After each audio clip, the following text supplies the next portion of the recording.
شاہ تار کا پیارا ہے یہ مشتاق عطاری۔ الحمدللہ ہمارے اسلامی بھائی تو نیکی کی دعوت دیتے ہی رہتے ہیں، اور اس میں بڑے خوش نصیب ہیں وہ اسلامی بھائی جو چوکتے نہیں ہیں، جو شرماتے نہیں ہیں، اور فوراً الحمدللہ اچھے انداز سے حکمت کے تحت دعوت دے دیتے ہیں، اور اس دعوت کا بعض مرتبہ بڑا ثمرہ ملتا ہے۔ بہت ایسا دیکھنے کو ملتا ہے کہ آدمی حیران رہ جاتا ہے، اور جس کو دعوت دی جاتی ہے اس کی تقریر میں انقلاب آ جاتا ہے۔ اسی طرح کی ایک دعوت کسی نے دی تھی کلا کوٹ کے علاقے میں۔ ایک ہمارے اسلامی بھائی تنگ گلی سے گزر رہے تھے، ایک صاحب نے پکڑ لیا، نکالو تمہاری جیب میں کیا ہے۔ اس غریب کی جیب سے کیا نکلتا، نالن شریف کا نقش نکلا ہوگا، مسواک نکلی ہوگی، 2-4 روپے پڑے ہوں گے، اس کے پاس کچھ بھی نہیں تھا اس کے علاوہ۔ پوچھا کہاں جاتے ہو؟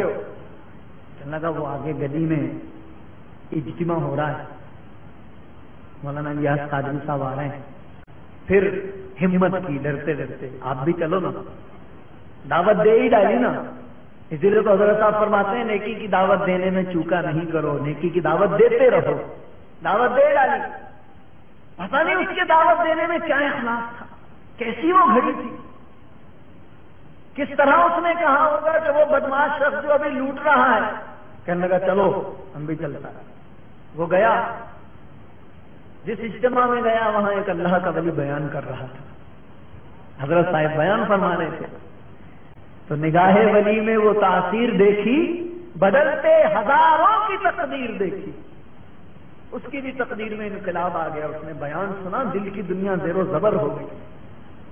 اسی دن وہ سرکار غوث پاک کے دامن سے بھی وابستہ ہو گئے، اور وہ شخص جو کل تک لوگوں کو لوٹا کرتا تھا، کل تک لوگوں کو تنگ کیا کرتا تھا، الحمدللہ اس نے داڑھی بھی سجا لی، امامہ بھی سجا لیا، اور سرکار علیہ الصلوۃ والسلام کی سنتوں کا پابند ہو گیا۔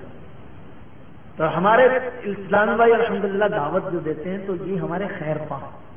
کتنے اسلامی بھائی اس وقت ایسے بیٹھے ہوں گے جن کو منتیں سماجتیں کر کے لائے ہوں گے، کہا ہوگا چلو یار اجتماع ہوگا آپ چلیں، فیضان مدینہ کی دعوت دیتے ہوں گے، قافلوں کی دعوت دیتے ہوں گے، مدرسوں کی دعوت دیتے ہوں گے، بعض مرتبہ عجیب و غریب بھی لگتا ہے، کیا یہ پیچھے پڑ گیا ہے، ہر وقت بولتا ہے چلو چلو، جاؤ میاں اپنا کام کرو۔ لیکن یاد رکھیں گے ہمارے دوست ہیں، ہمارے خیر خواہ، ہمیں نیکی کی طرف بلاتے ہیں، ہمیں اچھائی کی طرف بلاتے ہیں، ہمیں ان سے دور نہیں بھاگنا چاہیے، ہمیں ان کے قریب آنا چاہیے۔ صلو علی الحبیب صلی اللہ تعالی علی محمد۔ مجھے اپنی اور ساری دنیا کے لوگوں کی اصلاح کی کوشش کرنی ہے۔